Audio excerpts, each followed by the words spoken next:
Hello प्यारे साथियों, कैसे हैं आप लोग। उम्मीद है कि स्वस्थ होंगे और मस्त होंगे।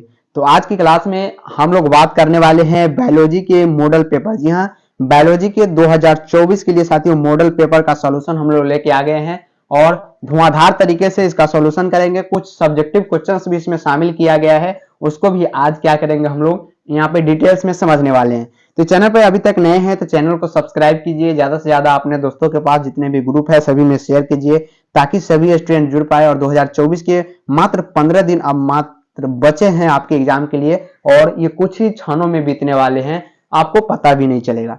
तो याद रखिएगा, अब आपके पास समय बहुत कम है तो फटाफट से एक बार शेयर कर दीजिए, ज्यादा से ज्यादा वीडियो को लाइक करिए, चैनल को सब्सक्राइब करके। और एक बात, क्लास में प्रश्न को स्टार्ट करने से पहले याद रखिएगा, जो भी प्रश्न सवाल को और आज की क्लास को देख रहे हैं ध्यान से देखेंगे और शुरू से लेकर लास्ट तक देखेंगे। जी हाँ, एक से लेकर जो लास्ट प्रश्न होगा वहां तक आप लोग क्लास को देखिए, अन्यथा आप लोग नहीं देखिए। 100% में से आपको 90% रिजल्ट लाना है तो आपको क्लास को लास्ट तक देखना बहुत ही जरूरी है। ये सबसे आवश्यक सूचना था आज की क्लास को। और सभी स्टूडेंट ध्यान से सभी प्रश्न का आंसर कमेंट बॉक्स में देते चलेंगे। क्लियर? तो आज की क्लास को स्टार्ट किया जाए फटाफट से। चलिए, समय बहुत कम है और 100% यही पूछेगा निश्चित रूप से। बीवीआई ऑब्जेक्टिव क्वेश्चंस इस क्लास में लाए गए हैं। चलिए स्टार्ट करते हैं फटाफट से हम लोग क्लास को। चलिए पहला सवाल की ओर हम लोग बढ़ते हैं और सबसे पहले हम लोग ऑब्जेक्टिव क्वेश्चंस को देखने वाले हैं इस बायोलॉजी के मॉडल सेट में।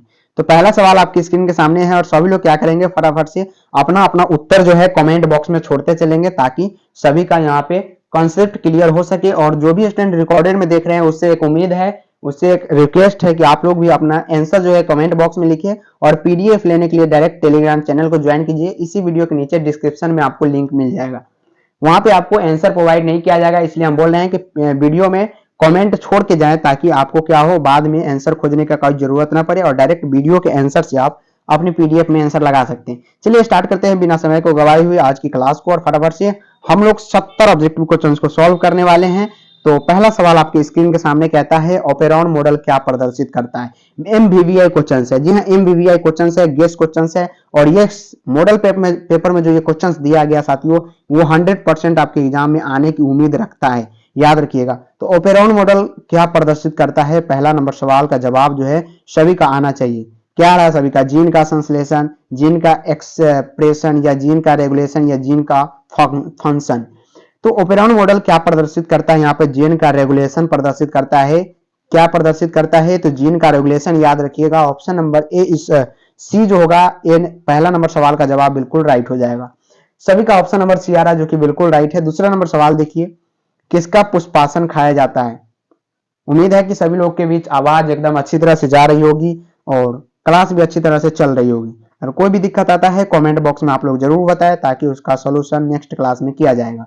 तो किसका पुष्पासन खाया जाता है? शरीफा का, सेब का, नारंगी का या इनमें से सभी का? हरगिज कर इस प्रश्न में होता क्या है, ध्यान से सुनेंगे। सभी स्टूडेंट के दिमाग में सिर्फ एक ही यहाँ पे प्रश्न रहता है कि सर पुष्पासन जो होता है वो सिर्फ किसका खाया जाता है? तो सेब का खाया जाता है। लेकिन यहाँ पे ध्यान देंगे आपके मॉडल सेट में भी यहाँ पे ऑप्शन नंबर बी ही दिया गया है, लेकिन ऐसा बिल्कुल भी नहीं होता। शरीफा का भी पुष्पासन खाया जाता है, सेब और नारंगी दोनों का। यहाँ पे जो होगा ऑप्शन नंबर डी मार के आएंगे, 100% यहाँ पे राइट होगा। और आपके मॉडल सेट में सिर्फ क्या दिया गया है? तो सेब दिया गया है। तो यहाँ पे आप लोग कॉन्सेप्ट क्लियर कर लीजिए। शरीफा, सेब और नारंगी, यहाँ पे बोर्ड ने इसका आंसर ऑप्शन नंबर डी दिया था पिछले ईयर जब 2019 में इस प्रश्न को पूछा गया था। तो क्लियर है, ऑप्शन नंबर डी इस प्रश्न का राइट ऑप्शन होगा। क्लियर है सभी का? ऑप्शन नंबर डी राइट है। और तीसरा नंबर सवाल बताइए कि डीएनए निम्न में से किसका आनुवांशिक पदार्थ है। डीएनए निम्न में से किसका आनुवांशिक पदार्थ है बताइए। टीएमबी का है, बैक्टीरियोफेज का है, ए और बी का है या इनमें से कोई नहीं। डीएनए किसका आनुवांशिक पदार्थ होता है? सभी का जवाब आना चाहिए कमेंट बॉक्स में कि डीएनए जो होता है वो किसका आनुवांशिक पदार्थ होता है। तो ये बैक्टीरियोफेज का होता है। किसका होता है? बैक्टीरियोफेज का होता है। ऑप्शन नंबर बी जो होगा बिल्कुल राइट होगा। यहाँ पे आगे बढ़ते हैं 4 नंबर सवाल की ओर बिना समय को गवाए हुए। 5वां नंबर सवाल तो करना ही, लेकिन 4 नंबर सवाल को हम लोग पहले करते। कहता है पारिस्थितिक तंत्र की आहार श्रृंखला में ऊर्जा का प्रभाव बताइए। बात करें क्वेश्चंस की तो ये क्वेश्चंस निश्चित रूप से आपके एग्जाम में पूछा जा सकता है और एमबीवीआई गेस क्वेश्चन इसे हम लोग मानते हैं कि क्या पूछा जाएगा कि आहार श्रृंखला का ऊर्जा का प्रवाह बताइए। तो ऊर्जा का प्रवाह क्या होता है साथियों, हमेशा एक दिशीय होता है, द्विदिशीय कभी नहीं होता है, याद रखेंगे। हमेशा क्या होता है, एक दिशीय होता है। अगर ऐसे ही ऊर्जा का प्रवाह हो रहा है तो ऐसे ही होगा, वो रिटर्न नहीं आ सकता। इस बात को आप लोग क्या कीजिए, ध्यान में रखिए। और 10% ऊर्जा का संरक्षण नियम भी याद रखिएगा। हर एक बॉडी से नेक्स्ट बॉडी में मात्र 10% ऊर्जा का ही यहाँ पे क्या होता है, रूपांतरण होता है, ये भी आप ध्यान रखेंगे। 5वां नंबर सवाल है और 10 नंबर तक सवाल है, एक ही स्क्रीन पे आ गया है, तो इसको हम लोग फटाफट से करते हैं। सभी क्वेश्चंस को हाई स्पीड में करेंगे। और 5 नंबर सवाल है कि निम्न में से कौन एक जैविक खाद नहीं है। इनमें से कौन ऐसा है जो जैविक खाद नहीं है। एजोवेक्टर, बैसिलस थुरिंजेसिस, एजोला या क्लस्ट्रीडियम ब्यूटेरियम। तो जैविक खाद नहीं है के बारे में पूछा गया है, ध्यान से पढ़ेंगे। है और नहीं पे आप लोग ध्यान देंगे, क्योंकि कंफ्यूज किया जाता है बोर्ड की तरफ से, खासकर ऐसे प्रश्न को चूज किया जाता है। तो जैविक खाद नहीं है, एक प्रकार का बैसिलस थुरिंजेसिस जो होता है एक प्रकार का जैविक खाद नहीं है, याद रखेगा। एजोवेक्टर का उपयोग खाद्यान्न के रूप में किया जाता है। एजोला और क्लस्ट्रीडियम ब्यूटेरियम का भी उपयोग किया जाता है, लेकिन जैविक खाद्य नहीं है। तो ये bacillus thuringiensis, option number B is the right answer. 6 number सवाल है, क्षय रोग का संक्रमण मुख्यतः किसके द्वारा होता है। क्षय रोग का संक्रमण मुख्यतः किसके द्वारा होता है, जल, हवा, कीट या संपर्क। क्वेश्चन तो इंपॉर्टेंट है आपके एग्जाम के लिए, और 2024 में निश्चित रूप से ऐसे प्रश्न पूछा जाएगा। तो क्षय रोग का संक्रमण मुख्यतः किसके द्वारा होता है। क्षय रोग की बात करें तो यह हवा के द्वारा फैलता है। किसके द्वारा, हवा के द्वारा फैलता है, याद रखिएगा। ऑप्शन नंबर बी जो होगा इस प्रश्न के लिए राइट ऑप्शन है। हवा के द्वारा क्या होता है, क्षय रोग यहाँ पे फैलता है, ये आप याद रखिए। तो ऑप्शन नंबर यहाँ पे इस प्रश्न के लिए क्या हो जाएगा, बी जो होगा वो बिल्कुल राइट होगा। अगला नंबर सवाल पे हम चलते हैं, 7 नंबर सवाल की ओर। फटाफट से आप लोग शेयर, लाइक, सब्सक्राइब करते चले वीडियो को, और ज्यादा से ज्यादा स्टूडेंट के पास शेयर करें। जैव रिएक्टर अनुकूलतम परिस्थितियों में क्या निर्माण करता है। जैव रिएक्टर की यहाँ पे बात किया है, और प्रतिकूल नहीं अनुकूलतम परिस्थिति की बात की है। इसमें क्या निर्माण करता है, उत्पाद का, जीव का, माध्यम का, या इनमें से सभी का। जैव रिएक्टर जो है अनुकूल परिस्थिति में किस चीज का निर्माण करता है। तो जैव रिएक्टर अनुकूल परिस्थिति की बात करता है तो ये उत्पाद का निर्माण करता है। किसका, उत्पाद का। ऑप्शन नंबर क्या हो जाएगा, ए इस प्रश्न के लिए बिल्कुल राइट होगा। नेक्स्ट क्वेश्चन 8 नंबर सवाल कहता है, किस फल में बीज चोल खाया जाता है। किस फल के बीज चोल खाया जाता है, जायफल, लीची, शरीफा या इनमें से सभी। तो 8 नंबर सवाल का जवाब जो होगा यहाँ पे किसका हो जाएगा, बीज चोल की जब बात किया है तो यहाँ पे लीची, ऑप्शन नंबर बी इस प्रश्न के लिए राइट हो जाएगा। क्या होगा, 8 नंबर सवाल का जवाब ऑप्शन नंबर बी लीची राइट हो जाएगा। आप लोग लीची के ऊपर एक जो फल होता है उसके ऊपर एक पतली सी झिल्ली टाइप की आप लोग देखे होइएगा, उसी को हम लोग बीज चोल कहते हैं। और ये प्रश्न जो है वेरी वेरी इंपॉर्टेंट माना जाता है आपके एग्जाम के लिए, इसे आप जरूर याद रखिए। बार बार ये प्रश्न आपके एग्जाम में पूछा गया है और 2024 में फिर से पूछा जा सकता है, इसलिए याद रखिएगा बीज चोल किसका खाया जाता है, तो लीची का। कंफ्यूज इनमें से नहीं पर नहीं जाइएगा, लीची इसमें ऑप्शन नंबर बी जो है वो मोस्ट इंपॉर्टेंट ऑप्शन है और ये राइट ऑप्शन भी है। 9 नंबर सवाल के हम बढ़ते हैं, कहता है एसो प्रदूषण का सूचक है। एसो जो है वो क्या है, एक प्रकार का प्रदूषण का सूचक है। शैवाल, लाइकेन, कवक या इनमें से सभी। यानी किसका प्रदूषण का सूचक है, SO2। SO2 प्रदूषण का सूचक किसका है, शैवाल का है, लाइकेन का है, कवक का है, इनमें से सभी का है। तो ये लाइकेन का होता है। किसका होता है, लाइकेन का। Option number B is the right answer. Lichen का क्या होता है, यहाँ पे सूचक होता है। क्लियर। 9 नंबर सवाल का जवाब ऑप्शन नंबर बी आ रहा है सभी का, जो कि बिल्कुल राइट है। 10 नंबर सवाल को देखिए, शहद का निर्माण कौन करती है। सभी लोग इसका जवाब बताएंगे कि शहद का निर्माण कौन करती है, नर मधुमक्खी, रानी मधुमक्खी, कार्यकर्ता मधुमक्खी या ए और बी दोनों। शहद का निर्माण जो है यहाँ पे कौन करता है, इसका जवाब बताएंगे। 10 नंबर सवाल का जवाब बताएंगे फटाफट से, सभी का जवाब आना चाहिए और ज्यादा से ज्यादा सभी लोग स्टूडेंट शेयर करें, ताकि सभी स्टूडेंट का 90% के लिए उम्मीद रख सके और अपनी अपनी तैयारी को आजमा सके, क्योंकि अब आपके पास मात्र कुछ ही दिनों का समय है और आप एग्जाम देने के लिए रेडी हो जाइएगा। तो उसका टेस्ट जरूर करें इस मॉडल पेपर की सहायता से, और सिर्फ टेस्ट ही नहीं, आपके 100% ऑब्जेक्टिव भी यहाँ से बनेंगे, ये भी ध्यान में रखिएगा। तो शहद का निर्माण कौन करता है, तो यहाँ पे कार्यकर्ता मधुमक्खी जो होता है वो क्या करता है, शहद का निर्माण करता है। ऑप्शन नंबर सी यहाँ पे राइट है। 11 नंबर सवाल का जवाब बताइए, निम्नलिखित में से कौन सी बीमारी मुर्गियों में होती है। बात करें इस क्वेश्चन को तो ये बहुत बार पूछा गया, लगभग 5 बार प्रश्न आपके एग्जाम में पूछे जा चुके हैं कि मुर्गियों में होने वाली बीमारी का नाम बताइए। हैजा होता है, स्मॉट या ए और बी दोनों, या रानीखेत। तो याद रखिएगा, मुर्गी में जो बीमारी होती है बहुत ही प्रसिद्ध बीमारी है और बार बार आपके एग्जाम में आपके एग्जामिनर के द्वारा इस प्रश्न को सेट किया जाता है। रानीखेत जो होता है ये मुर्गियों में होने वाली एक प्रकार की बीमारी है, याद रखिएगा। इस प्रश्न के लिए ऑप्शन नंबर डी यहाँ पे बिल्कुल राइट है। ऑप्शन नंबर डी क्या हो जाएगा साथियों, इस प्रश्न के लिए राइट होगा, और बहुत बार ये प्रश्न आपसे एग्जाम में पूछा जा चुका है। 12 नंबर क्वेश्चन है कि इडली एवं डोसा का आटा, इडली और डोसा का आटा किस सूक्ष्मजीव के प्रयोग से बनाया जाता है। ये भी सवाल इंपॉर्टेंट है, ये और ये भी इंपॉर्टेंट है आपके एग्जाम के लिए। ये भी पूछा जा चुका है सवाल, इडली और डोसा का आटा किस सूक्ष्म प्रयोग से बनाया जाता है। जीवाणु, लैक्टोबैसिलस, विषाणु या ईस्ट।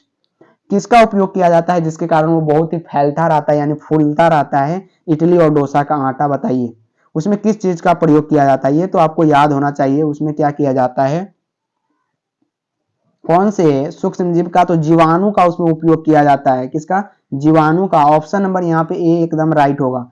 13 नंबर क्वेश्चन है, कहता है एगारोज किससे प्राप्त किया जाता है। ये भी मोस्ट इंपोर्टेंट है, 13 नंबर सवाल भी इंपोर्टेंट है। मैं बोल ही नहीं रहा हूं, आपके एग्जाम में आएंगे, ये निश्चित रूप से याद रखिएगा, क्योंकि बहुत बार ये सवाल आपसे एग्जाम में पूछा जा चुका है और फिर से पूछा जाएगा। तो एगारोज किससे प्राप्त किया जाता है, मक्का, समुद्री घास, साइकस या इनमें से कोई नहीं। एगारोज एक प्रकार की जेल होती है, याद रखिएगा, जो डीएनए में भी उसके अति में कार्य करता है। और एगारोज एक चिपा पदार्थ होता है, जो व्हीटस्टोन ब्रिज जो आपके फिजिक्स में पढ़ाया जाता है उसके नली में भी इसका उपयोग किया जाता है। तो एगारोज किससे प्राप्त किया जाता है, तो एक प्रकार का समुद्री घास होता है, उससे हम लोग इसे प्राप्त करते हैं। एगारोज जो होता है एक प्रकार का समुद्री घास से हम लोग इसे प्राप्त करते हैं। Option number B is the right answer इस प्रश्न के लिए। फटाफट से हम लोग 14 नंबर सवाल पे चलते हैं। तब तक आप लोग लाइक शेयर सब्सक्राइब करते रहे, सभी ग्रुप में शेयर कर दे ताकि सभी स्टूडेंट जुड़ पाए। और फटाफट से आप लोग भी टेलीग्राम चैनल को जरूर ज्वाइन कीजिए, सभी पीडीएफ आपको लगातार वहां पे प्रोवाइड किया जा रहा है और सभी स्टूडेंट जुड़ भी रहे हैं, ताकि सभी को क्या चाहिए, पीडीएफ चाहिए और एग्जाम ओरिएंटेड और एमबीबीआई गेस्ट क्वेश्चन चाहिए। तो सभी लोग टेलीग्राम चैनल को वहां पे ज्वाइन करें। ओपेरॉन मॉडल किसने प्रस्तावित किया था, बताइए। वाटसन और क्रिक, निरेनबर्ग, जैकब और मोनार्ड, इनमें से कोई नहीं। तो ओपेरॉन मॉडल किसने प्रस्तावित किया था, सभी का जवाब आना चाहिए। ओपेरॉन मॉडल किसने प्रस्तावित किया था, तो जैकब और मोनार्ड ने यहाँ पे ओपेरॉन मॉडल दिया था। किसने, जैकब और मोनार्ड, याद रखिएगा। सभी प्रश्न जो भी इस चैप्टर से और जो भी इस मॉडल पेपर में लाया गया है सभी इंपोर्टेंट है, ये भी याद रखिएगा। 15 नंबर सवाल है कि ऋतु स्त्राव चक्र किसमें होता है, मनुष्य में, बंदर में, चिंपैंजी में, इन सभी में। ऋतु स्त्राव चक्र किसमें होता है, मनुष्य, बंदर, चिंपैंजी या इन सभी। सभी लोग फटाफट से इसका जवाब बताएंगे। ऋतु स्त्राव चक्र की यहाँ पे बात किया है किसमें होता है, तो ऋतु स्त्राव चक्र जो होता है इनमें से सभी में होता है, मनुष्य में, बंदर में और चिंपैंजी। यानी यहाँ पे ऑप्शन नंबर डी जो होगा इस प्रश्न के लिए राइट ऑप्शन है। 16 नंबर सवाल का जवाब बताइए, द्विविखंडन किसमें पाया जाता है। द्विविखंडन यहाँ पे किसमें पाया जाता है, अमीबा, पैरामीशियम, ए और बी दोनों, या इनमें से कोई नहीं। द्विविखंडन किसे कहते हैं, एक प्रकार का इस तरह के, मान लीजिए कोई क्या है, अमीबा है या पैरामीशियम है, क्योंकि दोनों में क्या होता है, द्विविखंडन पाया जाता है और ये आपस में कट जाते हैं और अलग अलग यहाँ पे अपना अपना क्या बना लेते हैं, अमीबा, और ये फिर से अमीबा बन गया और बीच में से क्या हो गया, कट गया। तो ये अमीबा और पैरामीशियम दोनों इस प्रकार की घटना को दर्शाते हैं, द्विविखंडन को दर्शाते हैं। तो ऑप्शन नंबर सी जो होगा इस प्रश्न का राइट ऑप्शन होगा। अगला नंबर सवाल है 17 नंबर, डीएनए अणु में साइटोसिन 18%, तो एडेनिन का प्रतिशत बताइए। इस प्रश्न को हम 5 स्टार मानते हैं, क्योंकि हमेशा इस प्रश्न को पूछा गया, एकदम सिंपल से इसे हल कर सकते हैं। अगर डीएनए में साइटोसिन यानी सी की मात्रा यहाँ पर दिया गया है 18%, ठीक है, एडिनिन की मात्रा यहाँ पर कितना है पूछा गया है, लेकिन आपको पता होगा जितना साइटोसिन होता है उतना ही गुआनिन होता है। तो 18 दूना 36%, तो इधर ही हो गया। इधर कितना बचा साथियों, 36 में से इधर कितना बचा आप लोग, यहाँ पे 62%, सॉरी 64% बचा, तो कितना हो जाएगा, 32 हो जाएगा। लेकिन इसको आप सिंपल से हल कर सकते हैं, वो कैसे, तो जब भी आपको जोड़ी के ना दे, जैसे यहाँ पे एडेनिन थाइमिन यहाँ पे रहता, तब यहाँ एडेनिन का रहता तो 18 मार्क के निकल जाते, लेकिन यहाँ पे जोड़ी का नहीं दिया है, अलग जोड़ी से पूछ दिया गया है, तो 50 में से आपको 18 घटा देना है, सिंपल से 32 आंसर आ जाएगा। और बात करें तो यही प्रश्न पूछा जा सकता है आपके एग्जाम में, क्योंकि ये प्रश्न कई बार रिपीट है और फिर से मॉडल पेपर में भी ये रिपीट किया गया है। क्लियर। 18 नंबर क्वेश्चन को देखते हैं। कहता है बिडाल परीक्षण किसके पुष्टि के लिए किया जाता है, पुष्टि के लिए किया जाता है, यानी किसके परीक्षण के लिए बिडाल टेस्ट किया जाता है। मलेरिया, टाइफाइड, एड्स या कैंसर। तो बिडाल परीक्षण किसके पुष्टि के लिए किया जाता है, इसका जवाब बताइए। मलेरिया के लिए, टाइफाइड, एड्स या कैंसर के लिए। तो बिडाल टेस्ट जो होता है यहाँ पे उसको हम लोग टाइफाइड, किसके लिए, टाइफाइड के लिए टेस्ट करते हैं। और ये भी टेस्ट बार बार पूछा जाता है, याद रखिएगा। एचआईवी निम्न में से किस कोशिका पर आक्रमण करता है। तो एचआईवी जो है बहुत ही घातक विषाणु होता है, रेट्रो विषाणु है, बहुत ही पुराना विषाणु है। इसका वैक्सीन खोजना बहुत ही कठिन माना जाता है क्योंकि ये सिंगल स्टैंडर्ड आरएनए होता है। तो इसका जो है एचआईवी किसका कोशिका पर आक्रमण करता है, तो हमारे बॉडी में जब इसका संक्रमण होता है तो सबसे पहले ये हमारे टी हेल्पर कोशिका को संक्रमित करके नष्ट कर देता है। उसके बाद धीरे धीरे हमारे लीवर पर कब्जा जमाता है और लीवर हमारे पूरे बॉडी का क्या है, मशीनरी है, यानी मशीन है। और सभी रोग दुख जो भी होती है सब लीवर से कंट्रोल की जाती है। लेकिन ये क्या करता है, एचआईवी लीवर पे जाके सबसे पहले टी हेल्पर कोशिका को मारता है और टी हेल्पर कोशिका को मारने के बाद लीवर पर काबू कर लेता है और हमारे पूरे बॉडी को वो अपने कब्जे में ले लेता है। तो इस बीमारी के जब हो जाने के बाद 90% उम्मीद तो यही रहता है कि मरीज जल्द से जल्द मर जाता है। और सबसे अच्छी बात तो यह है इसका संक्रमण बहुत दिन बाद पता चलता है। और जब संक्रमण पता चल जाए, जब रोग अच्छी तरह से फैल जाए शरीर में, तो इसे बचाना मुमकिन नहीं नामुमकिन हो जाता है, याद रखिएगा। तो ये सबसे पहले टी हेल्पर कोशिका को जाके मार देता है। बात करें प्रश्न की, एमबीबीआई क्वेश्चन माना जाता है बिहार बोर्ड के नजरिए से और हमेशा आपके एग्जाम में ऐसे प्रश्न को पूछा जाता है। 20 नंबर सवाल है, ऐसे पदार्थ जिनके प्रति प्रतिरक्षा अनुक्रिया होती है उन्हें क्या कहते हैं।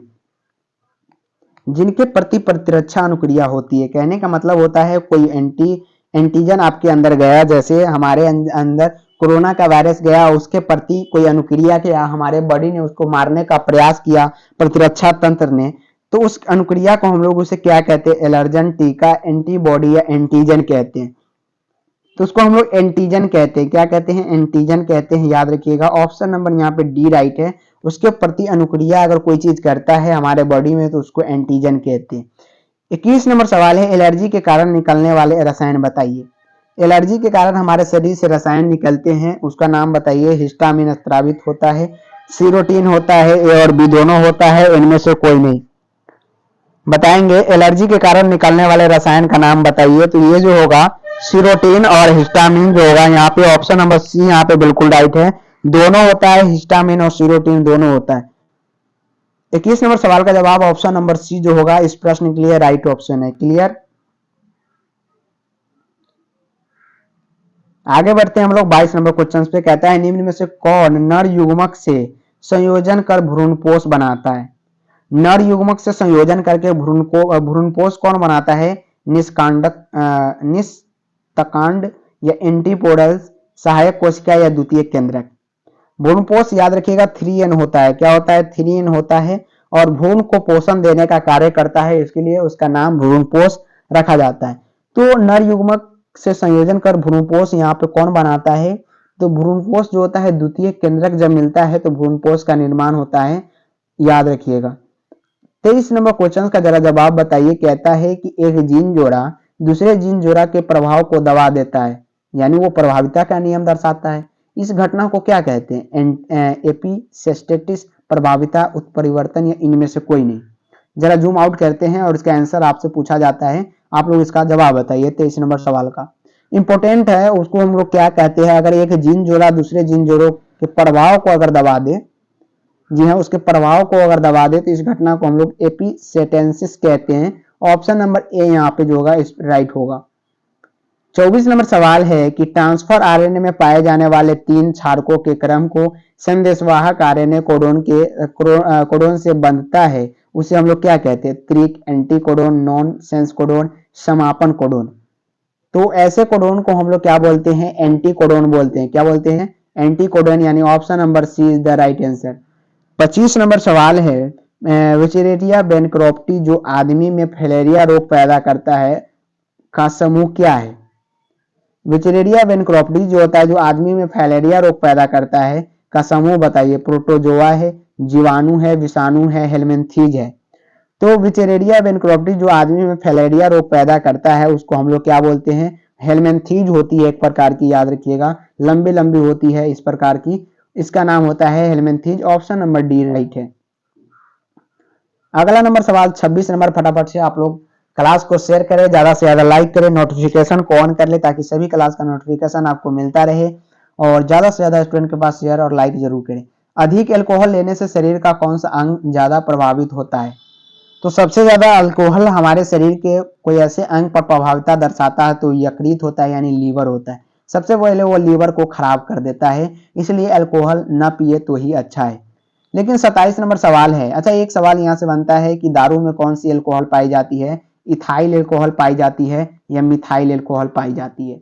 इसका जवाब आप लोग कमेंट बॉक्स में देंगे। और अगर एकदम डीपली में आप लोग ऑर्गेनिक केमिस्ट्री और या बोलते हैं केमिस्ट्री के लास्ट चैप्टर जो वहां पे दिया गया है एल्कोहल वाला, केमिस्ट्री का जो लास्ट चैप्टर होता है वो अगर आप लोग अच्छे से पढ़े हैं तो इसका जवाब दे पाएंगे कि अल्कोहल में कौन सा, सॉरी दारू में कौन सा अल्कोहल वहां पे मिलाया गया होता है। इसका जवाब आप लोग कमेंट बॉक्स में फटाफट से, जो मेन कमेंट बॉक्स होता है उसमें देंगे क्लास के एंड में। तो यकृत यहाँ पे राइट ऑप्शन था। मेंडल के नियम का एक अपवाद बताइए। प्रभाविता के नियम, युग्मता का, युग्मक की शुद्धता का नियम, सहलग्नता या स्वतंत्र अपव्यूहन। मेंडल के जो एक नियम है उसके अपवाद बताइए, कौन सा अपवाद है उनके नियम का? तो सहलग्नता के नियम जो इनका है वो अपवाद कहलाता है। क्या है? अपवाद है। 28 नंबर क्वेश्चन से निम्न में से कौन यौन संचारित रोग है? टाइफाइड, हैजा, मलेरिया, सिफिलिस। टाइफाइड रोग इनमें से कौन सा है? सॉरी, यौन संचारित रोग जो यौन के द्वारा संचारित होता है तो वो एक प्रकार का सिफिलिस जो है यौन संचारित रोग है। नेक्स्ट क्वेश्चन, कौन विषाणु से होने वाली बीमारी नहीं है?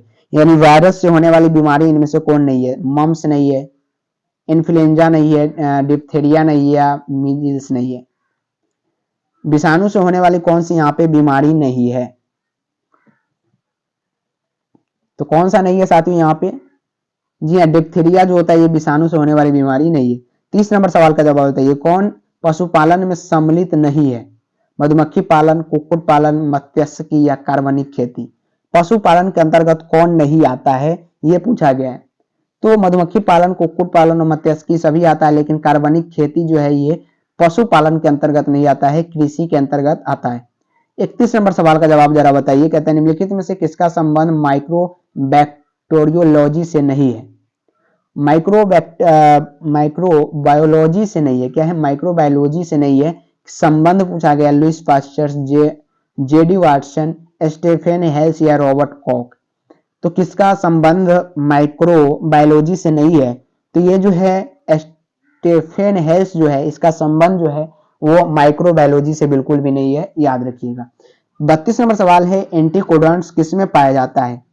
एंटीकोडॉन की यहाँ पे बात की किस में पाया जाता है? तो वो जो सबसे ज्यादा पाया जाता है टीआरएनए में पाया जाता है। ऑप्शन नंबर बी राइट है। मेंडल ने प्रतिपादित किया क्या? सहलग्नता के नियम, आनुवंशिकता का नियम, ए और बी दोनों या इनमें से कोई नहीं। तो मेंडल ने क्या प्रतिपादित किया बताइए? मेंडल ने क्या प्रतिपादित किया? तो ये आनुवंशिकता का नियम जो होता है ये मेंडल ने दिया था, याद रखिएगा, ये मोस्ट इंपोर्टेंट है, आप लोग इसे पढ़े होइएगा। 34 नंबर सवाल है, पृथक्करण के सिद्धांत को क्या कहते हैं? प्रभाविता के नियम, स्वतंत्र अपव्यूहन का, युग्मक की शुद्धता का नियम, इनमें से कोई नहीं। तो पृथक के सिद्धांत को आप लोग क्या बोलेंगे? तो युग्मक के शुद्धता का नियम उसे बोलते हैं हम लोग, क्या बोलते हैं? युग्मक के शुद्धता। ऑप्शन नंबर सी राइट है। 35 नंबर क्वेश्चन से जूम आउट करते हैं और पूरी तरह से आपको दिखाने का प्रयास करते हैं। एक कहता है कि नई प्रजाति के निर्माण का महत्वपूर्ण कारक बताइए। प्रतियोगिता, उत्परिवर्तन, विलग्न, निरंतर विविधता। तो नई प्रजाति की निर्माण कब होगी, इसका महत्वपूर्ण कारण क्या है? तो वो जो महत्वपूर्ण कारण माना जाता है वो क्या माना जाता है? उत्परिवर्तन माना जाता है। ऑप्शन नंबर बी यहाँ पे राइट है। बी क्या है? राइट ऑप्शन है। एकिडना एक प्रकार क्या है? योजक करी है, अवशोषी अंग है, विलुप्त करी है, इनमें से कोई नहीं।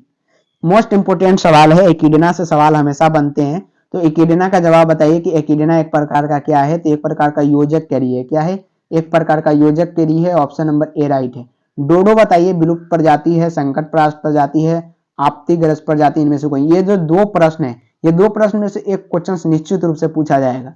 एकिडना क्या है या डोडो क्या है? ये डोडो है, तो एक प्रकार का ये क्या है, डोडो विलुप्त प्रजाति है, ये विलुप्त हो चुका है हमारे धरती से। डोडो एक प्रकार का विलुप्त प्रजाति है। क्लियर।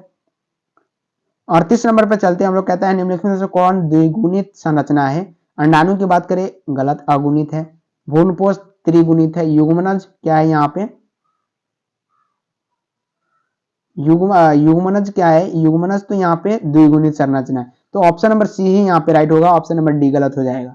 द्विगुणित संरचना की बात की है, याद रखिएगा, तो युग्मनज यहाँ पे क्या है, द्विगुणित संरचना है, लेकिन अंडाणु सिंगल है, भ्रूणपोष 3n है, इनमें से कोई हो ही नहीं सकता। 39 नंबर सवाल, इनमें से कौन पौधा जलोद्भिद है। सिंघारा, नागफनी, शीशम, एकेसिया। जलोद्भिद यानी जल के अंदर पाए जाने वाले कौन सा है। सिंघारा जो होता है पानी का सिंघारा, ये जलोद्भिद होता है। 40 नंबर, सटोली कोशिका किसमें पाई जाती है। वृक्षण, गर्भाशय, अंडाशय, यकृत। तो सटोली कोशिका जो होती है ये वृक्षण में पाई जाती है, ये मेल में पाया जाता है।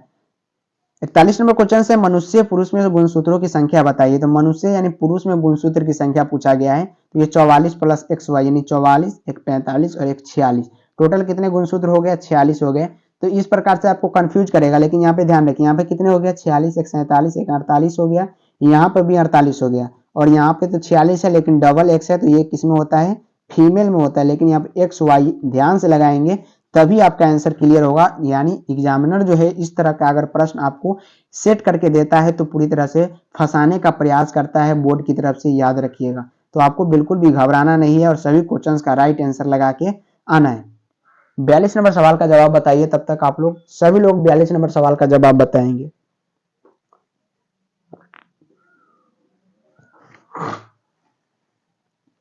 कहता है गोंडा अभ्यारण्य किस राज्य में अवस्थित है। असम, पश्चिम बंगाल, उत्तर प्रदेश या बिहार। गोंडा अभ्यारण्य यानी गेंडा अभ्यारण्य जिसे हम लोग बोलते हैं, किस राज्य में अवस्थित है। तो ये जो है असम में अवस्थित है, ऑप्शन नंबर ए राइट है। बायोगैस में होता है, इंपोर्टेंट है। जितने भी सवाल आज की क्लास में लाया गया है सभी इंपोर्टेंट हम मानते हैं, क्योंकि हमने पेपर को उठा के देखा है और जो भी पेपर हमने देखा है सभी प्रश्न में ऐसे, सभी पेपर में ऐसे प्रश्न को पूछा गया है। यानी मैं अपने बात को और ज्यादा बना के नहीं बोल सकता हूं, यानी जो सच्चाई है वही बोला हूं साथियों। जो भी प्रश्न आज की क्लास में है सभी इंपोर्टेंट है और 2024 में रामबाण साबित हो सकता है आपको ऐसा प्रश्न। तो गेंडा अभ्यारण्य असम में है, क्लियर है। बायोगैस में क्या होता है, तो कार्बन डाइऑक्साइड H2 या CH4, मीथेन जिसे बोलते हैं, क्या होता है यहाँ पे बायोगैस में। तो बायोगैस की अगर हम बात करते हैं तो बायोगैस में यहाँ पे क्या क्या होता है। बायोगैस में जो होता है इनमें से सभी होता है, कार्बन डाइऑक्साइड, हाइड्रोजन और मीथेन सभी मिलाकर बायोगैस का निर्माण किया जाता है। क्रॉसिंग ओवर किस अवस्था में होता है, लेप्टोटीन, साइटोकाइनेसिस, पैकेटीन या डाइकोसिस। ये भी प्रश्न इंपोर्टेंट है, सभी प्रश्न आज की क्लास में इंपोर्टेंट है। तो क्रॉसिंग ओवर किस अवस्था में होता है, क्रॉसिंग ओवर जो होता है पैकेटीन अवस्था में होता है। पीसीआर से किसकी जांच की जाती है, इंपोर्टेंट क्वेश्चन से, बार बार पूछा गया क्वेश्चन से।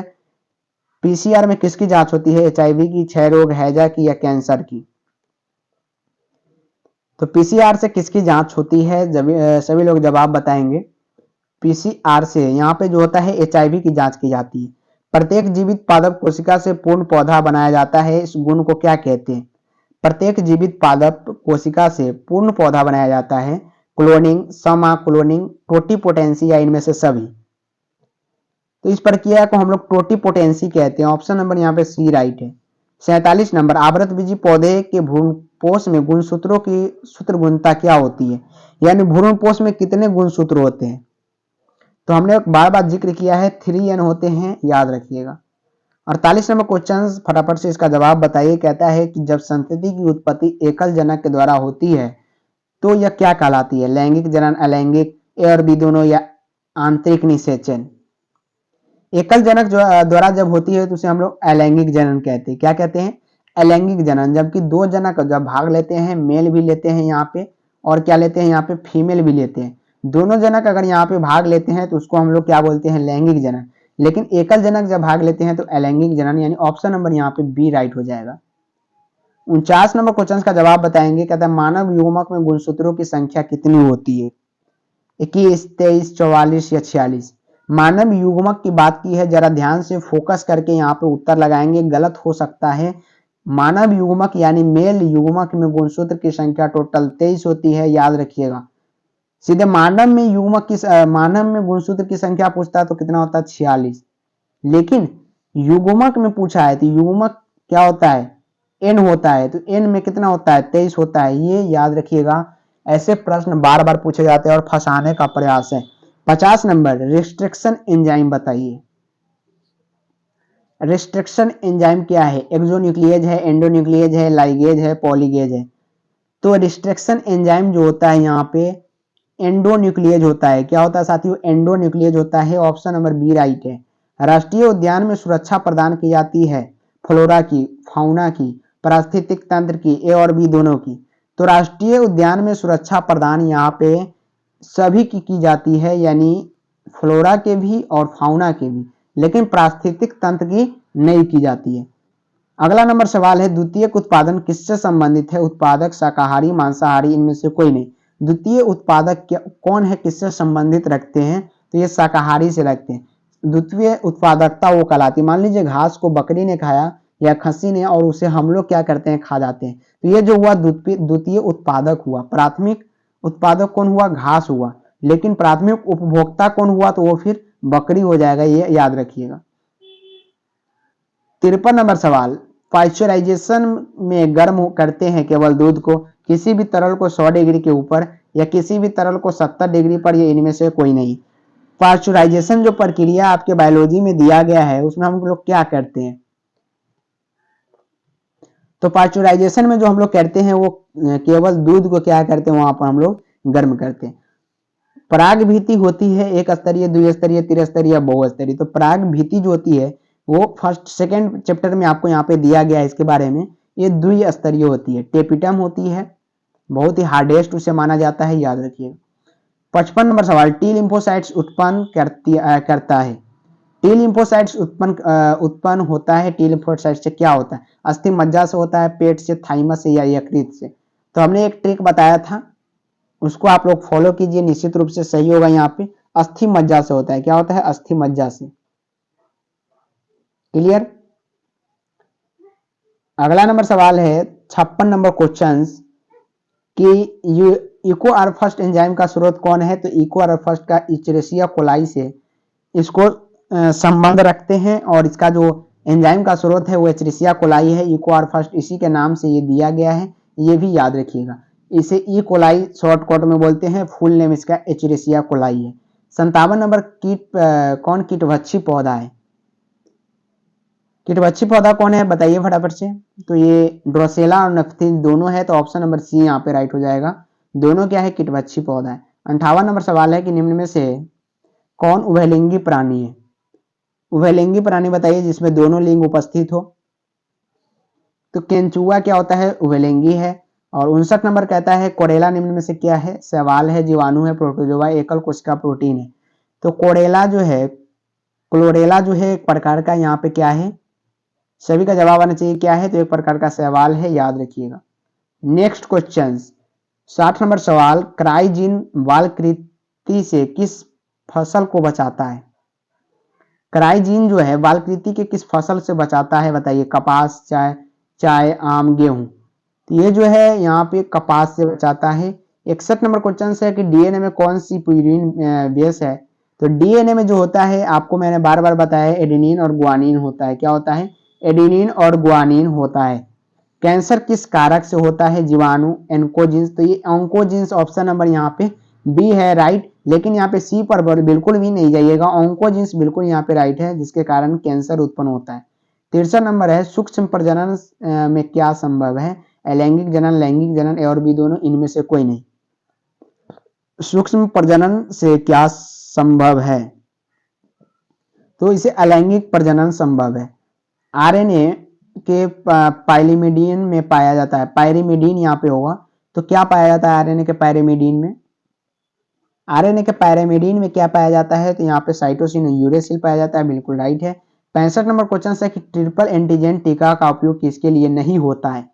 नहीं की यहाँ पे बात किया गया है, तो वो जो है टाइफाइड के लिए बिल्कुल नहीं करते। 66 नंबर, ग्रीन हाउस गैस नहीं है मीथेन, क्लोरोफ्लोरोकार्बन, कार्बन डाइऑक्साइड या नाइट्रोजन। तो बात करें यहाँ पे मिथेल की है, मीथेन है, क्लोरोफ्लोरोकार्बन है, कार्बन डाइऑक्साइड है, लेकिन नाइट्रोजन यहाँ पे ग्रीन गैस के हाउस में नहीं आता है। 67 नंबर कहता है कन्हा राष्ट्रीय उद्यान प्रसिद्ध है किसके लिए? तो कन्हा राष्ट्रीय उद्यान जो प्रसिद्ध है किसके लिए प्रसिद्ध है? तो ये जो है हमारे बाघों के लिए प्रसिद्ध है। 68 नंबर सवाल, कौन आहार श्रृंखला का क्रम सही है? बताइए। घास, गेहूं, आम, घास, बकरी, शेर, ये हो सकता है। घास गाय गलत है, घास मछली ये भी गलत है। घास को बकरी खाएगा, बकरी को शेर खाएगा। तो ऑप्शन नंबर यहाँ पे सी एकदम जो है क्रम जो राइट दिया गया है। न्यूक्लियोसाइड है, न्यूक्लियोसाइड और न्यूक्लियोटाइड में अंतर होता है, ध्यान रखेंगे। न्यूक्लियोसाइड यानी CID साइड और टाइड TID टाइड, इसमें आप लोग ध्यान रखेंगे T और S यहाँ पर लिखा गया है, यहाँ पर न्यूक्लियोसाइड है और एक होता है न्यूक्लियोटाइड। क्या होता है? एक प्रकार का न्यूक्लियोटाइड होता है। तो उसमें क्या होता है? न्यूक्लियोसाइड में तो सिर्फ क्या होता है, शुगर एक नाइट्रोजन बेस होता है, उसके बाद अगर न्यूक्लियोटाइड बोलेगा तो उसमें फॉस्फेट भी जुड़ जाता है। क्लियर? यही अंतर होता है। और आज का ऑब्जेक्टिव का लास्ट प्रश्न, लेकिन सब्जेक्टिव अभी बचा हुआ है। तो गैमेट निर्माण को क्या कहते हैं? गैमेटोजेनेसिस, साइटोकाइनेसिस, स्पोरोजेनेसिस, इनमें से कोई नहीं। तो गैमेट निर्माण को हम लोग गैमेटोजेनेसिस कहते हैं। तो 70 प्रश्न को हमने क्लियर कर लिया है मात्र कुछ ही मिनटों में। देखते हैं जितना 36 मिनट में हम लोग यानी 35 मिनट में 70 क्वेश्चंस को सॉल्व किया है, जो कि आज कल के YouTube के हिसाब से सबसे फास्टेस्ट सॉल्यूशन है आपके YouTube पर। ये इसका आंसर है, आप लोग देख लीजिएगा। लेकिन आंसर आपको टेलीग्राम पे प्रोवाइड इसका बाद में किया जाएगा। सबसे पहले आपको उत्तर प्रोवाइड किया क्वेश्चंस प्रोवाइड किया जाएगा, उत्तर तो आपको बाद में प्रोवाइड किया जाएगा। चलिए कुछ लघु उत्तरीय प्रश्न को देखते हैं जो इंपॉर्टेंट है इसमें दिया गया। कुछ ही इंपॉर्टेंट प्रश्न को देखेंगे, जो वेस्ट है उसको हम लोग यहाँ पे नहीं देखने वाले। तो GMO पर प्रकाश डालें, हाँ ये इंपॉर्टेंट है। तो रीडिंग करते हैं, आप लोग ध्यान से देखिएगा। PDF लेने के लिए टेलीग्राम से ज्वाइन हो जाइए। कहता है कि वह जीव जिसमें बाहरी जीन प्रत्यारोपित किया जाता है, यानी बाहरी जीन कहने का मतलब क्या होता है? जेनेटिक मॉडिफाइड ट्रांसफर इसे बोलते हैं हम लोग। बाहरी जीन यानी कोई पौधा है, उसमें हमको ऐसा लगा कि ये आम का पौधा बहुत ही अच्छा है, इसका फल भी अच्छा होता है, इसका जीन हमने लिया और गन की सहायता से इसको लेपित किया और क्या किया? छेद के अंदर इसके अंदर फायर करके अंदर डाल दिया उस जीन को। तो वही प्रक्रिया है कि वह जीव जिसके बाहरी जीन प्रत्यारोपित किया जाता है उसे ट्रांसजेनिक या आनुवांशिकता संशोधित कहा जाता है। उदाहरण के लिए यहाँ पे दिया गया है इंसुलिन जीन को जीवाणु एचेरिशिया कोलाई में स्थानांतरित किया जाता है, बिल्कुल राइट कहा जा रहा है।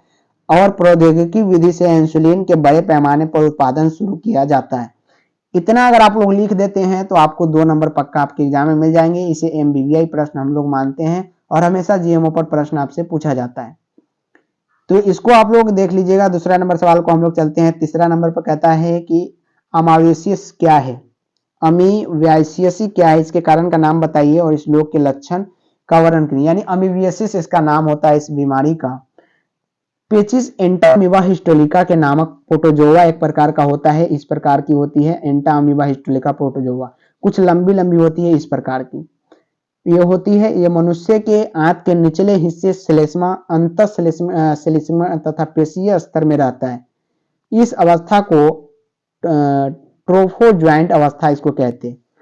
तो इतना अगर लिख देंगे, उसके बाद लक्षण पूछा गया है यहाँ पे। तो लक्षण यहाँ पे लिख के सिम्पटम्स लिख के 2 लक्षण लिखेंगे। इसके सतत द्विविभाजन के फलस्वरूप यकृत के उत्तक के क्षय के कारण इन अंगों में फोड़े बन जाते हैं। और दूसरा पेट का दर्द, मल साथ रुधिर युक्त म्यूकस आना और पेचिस का विशेष लक्षण इसका होता है। एलर्जी क्या है? इसके लक्षणों का संक्षेप में वर्णन करें। इसका भी आपको संक्षेप में करना है, इतना लंबा चौड़ा नहीं करना है। तो इसमें मॉडल सेट में लंबा चौड़ा दिया गया है। चलिए कुछ यहाँ पे देखते हैं। कहता है कभी कभी हमारे त्वचा में विभिन्न प्रकार की प्रतिक्रिया होती है। अपना से बना के भी इस प्रश्न को लिख सकते हैं एलर्जी के बारे में। जैसे पूरे शरीर की त्वचा का लाल हो जाना, बार बार छींक आना, आंखों से पानी आना, त्वचा पर चकत्ता और हो जाना, यानी कोई विशेष प्रकार का भोजन, धूल कण या किसी पौधे के पराग कण आदि इसके कारण है। बिल्कुल दम्मा के बारे में सुने हैं, वो भी एक प्रकार का एलर्जी है और वो गेहूं के गेहूं धान जिसका भी परागकण जो उड़ के आता है उसके कारण होता है। इन सभी को हम असंक्रामक प्रतिक्रिया कहते हैं एवं प्रत्येक प्रतिक्रिया एक एलर्जी का उदाहरण है। एलर्जी में उत्तक फूलकर लाल रंग का हो जाता है। कभी कभी हमारे त्वचा जो होते हैं लाल रंग के निकल आते हैं, खुजलाना शुरू हो जाता है। एंटीबॉडी आईजीई जो होता है इसके भारी श्रृंखला में मौजूद स्थिर भाग में उपस्थित ग्राही उत्तक के मास्ट कोशिका के ग्राही से बंधन बनाता है। आईजीई का जब स्त्रावन होने लगता है ज्यादा मात्रा में तो ये एलर्जी उत्पन्न हो जाती है। इससे कुछ नहीं होता है, जबकि विशेष एंटीजन डिटरमिनेटिव एंटीबॉडी के एंटीजन बंधन स्थान से बंधन बनाता है, तब मास्ट कोशिका द्रव का वर्णन के साथ हिस्टामिन स्रावित करता है। यह हिस्टामिन उत्तक के लाल होना, फूलना तथा नोचने खुजली के कारण बनते हैं। हिस्टामिन जो स्रावित किया जाता है वही क्या होता है, लाइन लाल जो हो जाता है चकत्ता उसका, और फूल जाता है, नोचने लगता है, यानी खुजली आ जाने का मुख्य कारण माना जाता है। तो इस पर आप अपना संक्षेप में लिख सकते हैं। जितना हो सके आप 2 नंबर का क्वेश्चन लाइन टू लाइन लिखे। इतना ज्यादा डबल आप लिखेंगे तो एग्जामिनर आपको काट देगा, जो कि मॉडल सेट में इतना ज्यादा लंबा में दिया गया। इसे शॉर्टकट में लिखने का प्रयास करें। 2 नंबर का क्वेश्चन शॉर्टकट में ही लिखा जाता है। अंतः प्रजनन क्या है इसको देख लेते हैं, यह भी इंपॉर्टेंट माना जाता है। अंतः प्रजनन का मतलब क्या होता है, जब एक ही नस्ल के पशुओं के बीच प्रजनन होता है तब इस प्रकार के प्रजनन को अंतः प्रजनन कहते हैं। इस प्रकार के प्रजनन में एक ही नस्ल के पशुओं के बीच 4 से 6 पीढ़ियों तक संगम कराया जाता है। इसके साथ निम्न कार्यनीति अपनाई जाती है। एक ही नस्ल के उत्तम किस्म के नर और मादा का चयन किया जाता है सबसे पहले, उसके बाद नर और मादा का संगम कराया जाता है।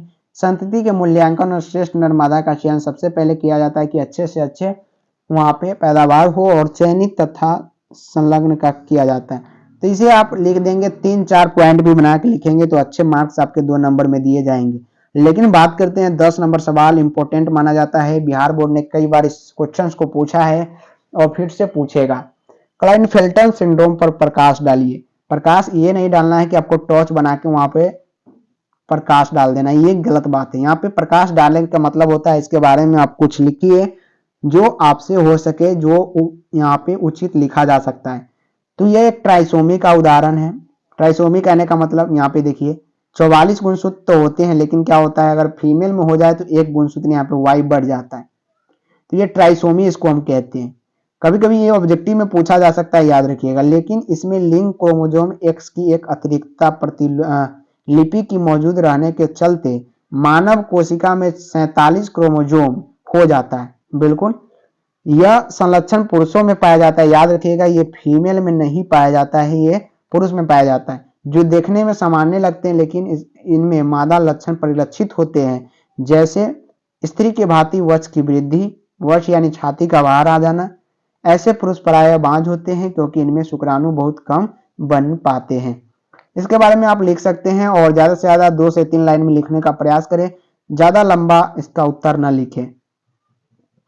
12 नंबर को आप देख लीजिएगा, थोड़ा लंबा है। एल्कोहल के दुष्परिणामों के बारे में आप लिख सकते हैं कि एल्कोहल एक अत्यधिक मादक पेय पदार्थ है, अतः इसका निरंतर सेवन करने वाले व्यक्ति शराबी बन जाते हैं। इसके बारे में आप अपने हिसाब से लिख सकते हैं और बहुत सारे यहाँ पे डाटा है। 12-13 मीटर और बढ़ चुकी है, इसका परिणाम भयावह दुर्घटना होती। ये सभी आप लोग लिख सकते हैं अपने हिसाब से। एल्कोहल पे तो आप लिख सकते हैं। अंतर जात प्रतिरक्षा पर प्रकाश डालिए, आप इसे डाल सकते हैं। सभी आप पर छोड़ा जा रहा है। जो शॉर्ट क्वेश्चन है उसे मैं बताने का प्रयास कर रहा हूं, क्योंकि सभी 2 नंबर के क्वेश्चन आपको शॉर्ट में ही लिखना है। ट्रांसक्रिप्शन पर वर्णन करना है, इसको मैं यहाँ पे कर देता हूँ। डीएनए से आनुवांशिक सूचनाओं का एमआरएनए में स्थानांतरण को ट्रांसक्रिप्शन कहते हैं। ट्रांसक्रिप्शन की क्रिया डीएनए द्विगुणन से मिलती जुलती है। आरएनए पॉलीमरेज एंजाइम द्वारा यह क्रिया संपन्न होती है। डीएनए प्रमोटर हिस्से में इन एंजाइम के बंधनों के बाद यह क्रिया प्रारंभ होती है। बिल्कुल राइट है। इसमें 3 मुख्य चरणों में बांटा जाता है। प्रमोटर से बंधन एवं आरएनए श्रृंखला का प्रारंभ, दूसरा आरएनए पॉलीन्यूक्लियोटाइड चेन में वृद्धि और ट्रांसक्रिप्शन का समापन किया जाता है।